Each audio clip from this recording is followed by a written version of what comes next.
আজকে যে সামাজিক বিষয়টি আপনাদের সামনে তুলে ধরবো সেটি বর্জ্য পদার্থ নিয়ে। প্রায় যাতায়াত করার সময় দেখা যায় সাঁকরাইল ব্লকের বাণীপুর 1 নম্বর গ্রাম পঞ্চায়েতের হনুমানতলা দিয়ে যে রাস্তাটি নাজিরগঞ্জের দিকে যাচ্ছে, সেই রাস্তার বাঁদিকে এরকমই বর্জ্য পদার্থ ভর্তি হয়ে পড়ে রয়েছে। সেটি এতটাই বেশি হয়ে যাচ্ছে দিন দিন, সেটি রাস্তার মাঝখানে চলে আসছে। সে কারণে স্থানীয়দের থেকে শুরু করে দোকানদার এবং পদচারীদের খুবই সমস্যার মধ্যে পড়তে হচ্ছে।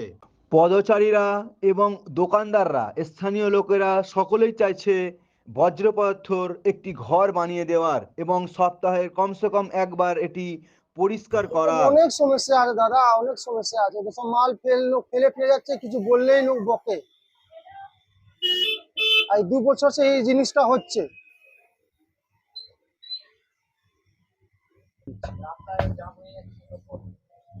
এটা আমার লোকের 2-3 সাল মধ্যে কাঁচা ফেলা হচ্ছে। পাশে অনেক লোক কাঠের দোকান আছে, অনেক প্রবলেম হচ্ছে। কিছু করার নেই, এটা কিছু দায়িত্ব কাউকে নিতে হবে। 2 বছর সেই জিনিসটা হচ্ছে। দেখুন, ভালো কথা বলবে তো কি বলবে, উল্টা জবাব দেবে। এই যে পার আছে, এই কিছু ব্যবস্থা করতে হবে, না করলে এবার কি করে যাবে। দেখো, অনেক লোককে প্রবলেম হচ্ছে। অনেক লোককে জানিয়েছি, ব্লক পঞ্চায়েতে জানিয়েছি, প্রধানে জানিয়েছি, কিছু করছে না লোকরা। কোনো চিঠি দেওয়া হয়েছে? চিঠি দেওয়া হয়েছে না, মাঝে মাঝে বলা হয়, ঘরে গিয়ে অফিস মধ্যে যেখানে লোক বসে বলা হয়, কারো লোক শুনছে না।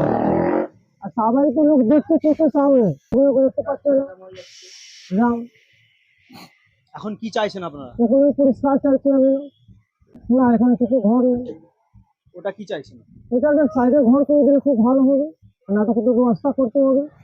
এটা কোনো ঠিক নেই, কখন হচ্ছে কখন হচ্ছে না, 2 মাস 3 মাস লেগে যাচ্ছে, পরিষ্কার হচ্ছে না। এটা কিছু অ্যাকশন নিতে হবে, না নিলে এরকম চলবে। সবারও কষ্ট হচ্ছে, পাশে দোকান আছে, মেয়েগুলো আছে, বাড়ি আছে।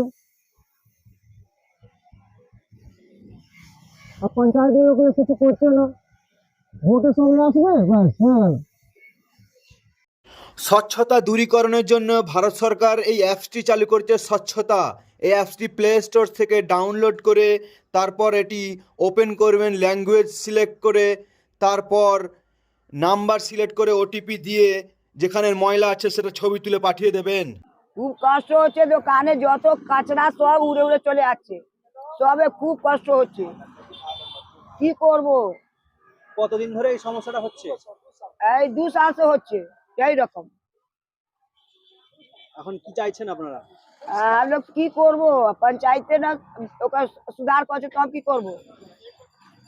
পঞ্চায়েতে সুধার করতে হবে তো ভোট লাগাচ্ছে, কেউ মানে নেই। কি বোর্ড লাগিয়েছে? ভোট লাগাচ্ছে कि कचरा फेंकना मना है, वही लगाচ্ছে कि कचरा फेंकना मना है, কেউ মানে নেই। গাড়ি पे लेके আসবে, কেউ ভেন पे लेके আসবে, কেউ ব্যাগ নিয়ে আসবে, সামনে রেখে চলে যাচ্ছে। সব এখন জ্বালালো, সব ফেলা হলো কি পহলে আগে ওই में ফেলেছিল, এই প্লাট ছিল ওই में ফেললো, প্লাট বন্ধ হয়ে গেছে, সব ঘর বাড়ি করে নিচ্ছে। আর যে আছে তো ওই में ফেলে দিচ্ছে, তো সব ঝামেলা করছে कि আমার ঘরে পানি ঢুকে যাচ্ছে। তো ওই रोड पर कचरा ফেলেছে, ওই ওইটা ফেলবে, উঠা के নিয়ে উधर ফেলে দিচ্ছে, নিয়ে যাবে গাড়ি করে নিয়ে যাবে উधर ফেলবে। এখন কি চাইছেন? আমি পুরস্কার চাইছি। এবার গাড়ি গাড়ি ওই যাচ্ছে, দবে দবে যাচ্ছে, আদমি চাপা হচ্ছে, কষ্ট হচ্ছে, দুটা গাড়ি যেতে পারছে না। कोई अन्य जगह में घर করে দেবে, নিয়ে কুয়ে ফেলবে সবে। এইসব জায়গা হাঁটলে তো কাচরা ভালো হতো। কত লোক করে গেছে ওই में। অর্থমন্ত্রী এ বিষয়ে বাজেট প্রকাশ করেছে। স্বচ্ছ ভারত মিশন 2 এর জন্য মোট 1,41,000 কোটি টাকা বরাদ্দ করেছেন। 2021 সাল থেকে আগামী 5 বছরের মধ্যে মিশনের সমস্ত লক্ষ্য পূরণের এই অর্থ খরচ করতে হবে। সবকিছু জানার পর একটি চিঠি লিখে এবং মিটিং করে সকলের সই নিয়ে কমিউনিটির সাথে বিডিও অফিসের দিকে রওনা দিই এবং ওখানে গিয়ে সেটি রিসিভ করাই এবং এই বিষয়ে পরে কথা হবে সেরকমই আশ্বাস পাওয়ার পর আমি বেরিয়ে আসি।